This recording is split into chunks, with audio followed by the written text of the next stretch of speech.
Welcome to our special episode today, Between Faith and Fear. I am your host, Damon Soka. Today we are going to talk about two of the most basic concepts of religion in the sense of mental health, faith and fear. But before we get too deep as to why they are important to us, let's talk a little bit about this time of year and the darkness that is around us, because of obviously we are in winter time frame, and the darkness that ensues within us. I was talking to a wonderful woman the other day about her experiences with mental health. She has some severe anxiety, and it has been a problem for some time. Now, I also have some reasonably severe anxiety at times, but mine is more what I would call a walking anxiety, where you can get by with some very good masking and some poor excuses. This is the anxiety, her type of anxiety, is the one that leaves you incapacitated and unable to function within your own home. This is the mental health that needs greater care than typically I espouse here. I don't talk much about this type of care, this inpatient, outpatient care, nor does really anyone. There does exist another level of mental health care that requires this inpatient, outpatient care with doctors and medicines. I suppose that we don't talk about it much because it really represents our greatest fear as human beings. Our greatest fear really isn't pain or suffering. It isn't even death in some senses. Our greatest fear is losing control, or having control arrested from our abilities. We fear exactly what Lucifer wanted to impose upon us. We fear a loss of agency, a loss of choice. There exists no doubt that agency is precious and a primary objective of our Father in heaven. Losing our ability to control our lives is exactly the type of fear we never discuss. Why don't we? What is it that we really fear? We fear a type of prison where we know we possess the agency and capacity, but we are unable to act. Or worse yet, to lose our agency that we had once obtained, never to have it again. We possess a deep fear of losing who we are. Our agency provides us our identity. Think about who you are for a minute. Think about your identity. How would you describe yourself, and how would you describe others? Or others even describe you? What provides for that identity? It is your ability to act according to your identity, to demonstrate that identity through your choices. We deeply fear losing our ability to choose our identity, to be forced to be something we are not, because we no longer have any choice. This fear lies so deep within us that we don't even recognize it until it is upon us. How many times have you felt that ugly feeling wash over you when you were caught doing something you shouldn't have? That feeling of fear is what we dread. It is not because we were caught. It is because we know that a punishment is likely to ensue, and that punishment will be a restriction of our agency. So fear, in its most basic form, is the idea of losing agency, or control over our lives physically and spiritually. Now, as faith is to be the antithesis of fear, then faith becomes something just a little different than we normally discuss. It is the confidence that he who gives agency will reward those who follow his commandments. It is the maintenance of choice and agency through living a particular set of divine principles. Faith is believing what our Father in heaven tells us about agency. Our greatest level of agency and greatest capacity for growth is actually celestial agency. This is the agency that allows for the greatest freedom in our lives. Now, before we go too far, there exists an important concept regarding agency that many individuals do not perceive because Lucifer is so good at teaching one particular lie. Once we have the knowledge and the power to act, we have agency.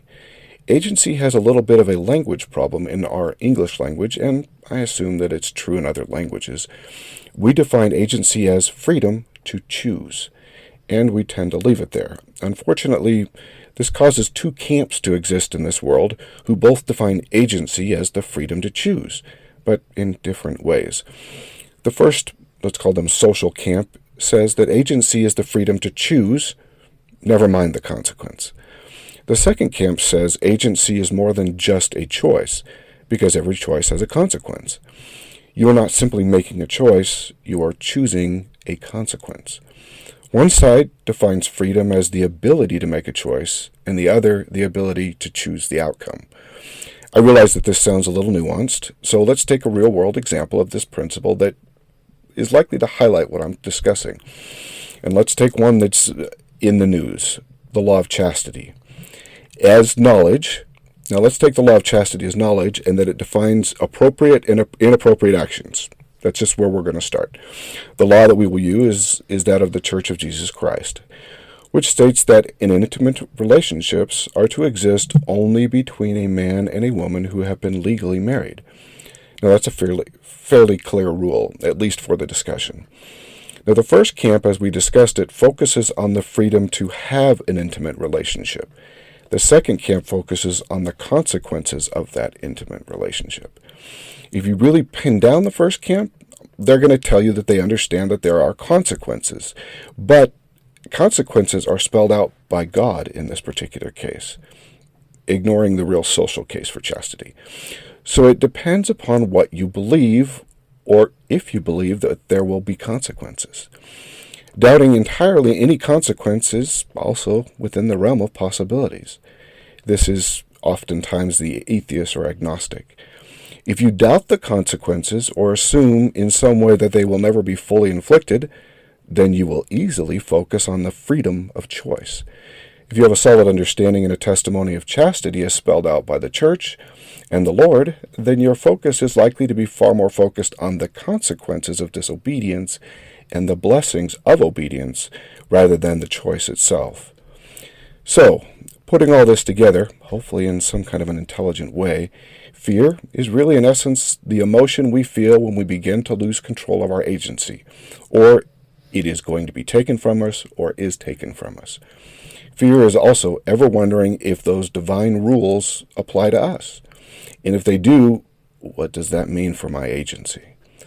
Faith is the emotion we feel when we have confidence in the outcomes of living a particular set of divine rules. Now those are spiritual definitions of faith and fear. Remarkably, we also have similar emotions within the mortal body that can coincide with faith and fear spiritually, meaning feel similar but not identical. For instance, if you're walking through a dark portion of a cemetery and a friend you don't know, or you do know, suddenly jumps out to scare you, you have a rush of fear. Yes, this fear feels very similar to the spiritual one, but it has a unique purpose of protecting you physically.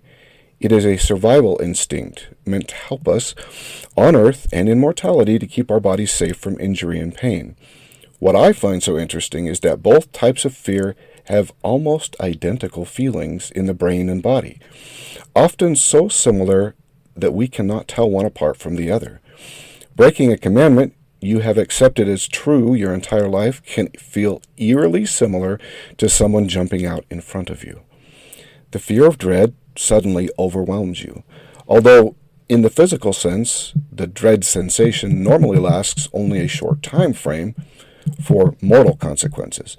Spiritually, that feeling of dread comes with an additional feeling of guilt. However, the two are so locked together, this feeling of dread and guilt, that even when we do not commit sin, we can actually feel guilt at times. So what we have is a system that warns us of physical or emotional danger and a system that warns us of spiritual danger, and both feel very similar to one another. So similar that when this warning system malfunctions physically, we can feel spiritually and emotionally as though we are in the pit of hell for our transgressions, when we really are not. Here is where our story takes a little bit of a turn. What if the emotions you felt when that friend jumped out did not fade with time? What if the adrenaline, the racing thoughts, the ever-expanding concerns and worries and questions linger and remain within us? What if physical fear somehow got a little stuck in our brains and we couldn't see out from it? What if we experienced something so traumatic that it flipped a permanent switch in our heads and we could never feel the same way again? How would that affect us spiritually and physically? Think for a moment if your guilt meter got stuck. You did something wrong and you repented but just could never feel completely forgiven. If you were to ask the Lord, he would say, yes, you were forgiven. But you continued to feel guilty. rationally knowing what the Lord had stated. What if fear were stuck in an on position? How would the gospel look to you? Anyone who has experienced anxiety and some types of depression on any real level can tell you that the gospel can be extremely difficult to live when you experience anxiety. You may feel guilty all the time. You may feel worthless all the time. You lack capacity to do things you once loved. Your testimony wanes because you struggle to feel the peace and faith in the Lord. Every time a faithful thought comes, so does the anxiety. You feel worthy and unworthy all at the same time. Nothing you really do makes you feel better or have significantly greater faith. Yes, you can feel some increases in your faith, but it always seems as though the anxiety matches it. And then comes the moment of darkness where anxiety overruns the system and you feel nothing, empty, and hollow. There is no greater level of pain and suffering than when you are empty. The darkness overwhelms you and envelops you entirely. I think that those of us who suffer might have at least a little understanding of outer darkness, as I can imagine, that it could not be much different. Now, what of your testimony? It gets caught up in a web of truth and half-truth emotions where fear and faith tumble like a sock in a dryer. The whole thing becomes confusing. Am I worthy? Am I not worthy? How do I know if I'm clean or if I'm not clean? How do I know if I feel it? These moments in time can be extremely difficult to explain to someone who has not experienced them. In fact, I would say that it's almost impossible. So individuals who have anxiety tend to struggle deeply with their testimony from time to time, according as the illness affects their emotions. Now, there's nothing wrong with this at all from the perspective of anxiety. It can feel as punishment sent from God, but it is not. There is actually nothing wrong with your testimony when you have anxiety. You are worthy and you are clean. And how do I know that? Because you have likely repented far more times than needed and felt guilty far longer than necessary. The one major thing I learned as a bishop is just how quickly the Lord forgives. When he forgave the woman caught in adultery in the New Testament, she was forgiven right then. There was no, I will forgive you later when you clean up your act. The forgiveness was given. We tend to struggle with this type of forgiveness when we make mistakes. We expect far more punishment than the Lord really intends to give. We feel the need that the level of punishment be extreme to be able to fully repent. I need my 40 lashings to move on. And the truth is that we don't. The Lord in almost every case forgives us far more quickly than we forgive ourselves and removes the punishment. So I know that you are clean and worthy. How do I know that nothing is wrong with your testimony? Because if I removed the illness, that testimony would be right there waiting for you. Your testimony is intact.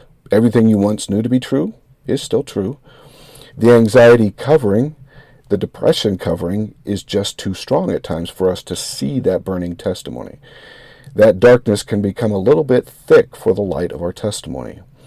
But the light is not out simply because the darkness gets thicker. The light remains even when it's foggy. So your testimony is still burning brightly. It still exists. And what you knew to be true is still true.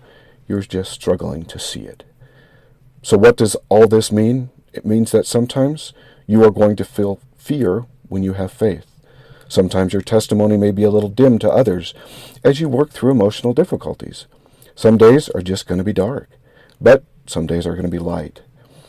When you understand what is happening in the brain and that it uses the same emotional system for both physical and spiritual needs, you can begin to separate it from the Lord and what is from the illness.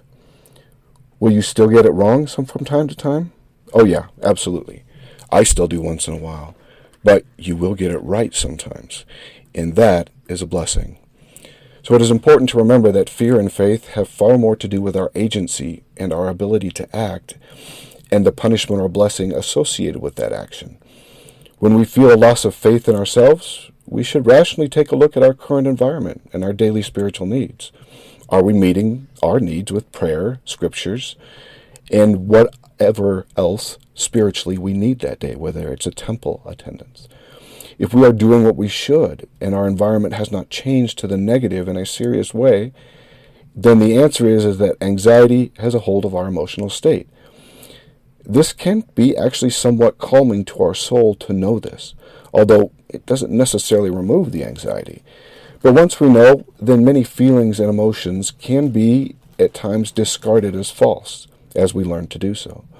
We can take a little better control of our lives as we seek the Savior to help us. This may or may not help your anxiety and depression or your PTSD, but it will give you some ability to control what you feel and discard as far as emotions that have no bearing on your life. I actually plead with the Lord every day for those of you who suffer with these illnesses, and I know the trial and daily struggle for just a small portion of the Spirit you sometimes go through. I know that struggle to find peace and happiness, and I pray that you will find the Lord there waiting for you along with your testimony. Until next week, do your part so that the Lord can do His.